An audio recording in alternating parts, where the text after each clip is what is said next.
তো বন্ধুরা কেমন আছেন আপনারা? আশা করছি আপনারা ভালো আছেন। আমি আজকে এমন একটা সত্য ঘটনা নিয়ে কথা বলবো, আশা করছি আপনাদের ভালো লাগবে দেখে। আইসা এই ঘটনাটা যখন ঘটে বাস্তবিক ঘটেছিল, মানুষ অনেকটাই আতঙ্কে ছিল এই ঘটনাটা হওয়ার পরে। কেননা ভাই সাহেব, মানুষ জীবনে ভাবতে পারেনি এরকম একটা ঘটনা ঘটে যেতে পারে। চলেন অত ভাটাম না বকে শুরু করা যাক। কেন ভাই সাহেব, এক রাতে আমার এক বন্ধু যখন সেই রাত্রে শীতের সময়, সেই যখন রাত্রে বেলাতে একাই সেই চায়ের দোকানে যায়, তারপরে তার সাথে এমন একটা ঘটনা ঘটলো আপনারা কেউ ভাবতেই পারবেন না।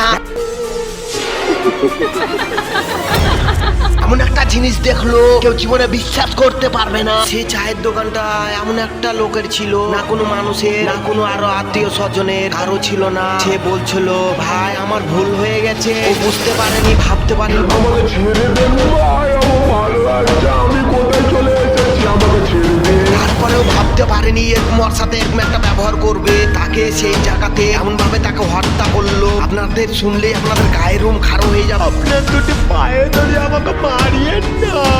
তারপরেও ছেলেটাকে হত্যা করে দিল। তারপরে কি হয়েছিল এই পরের এপিসোড দেখার জন্য এই চ্যানেলটাকে সাবস্ক্রাইব করে দিন।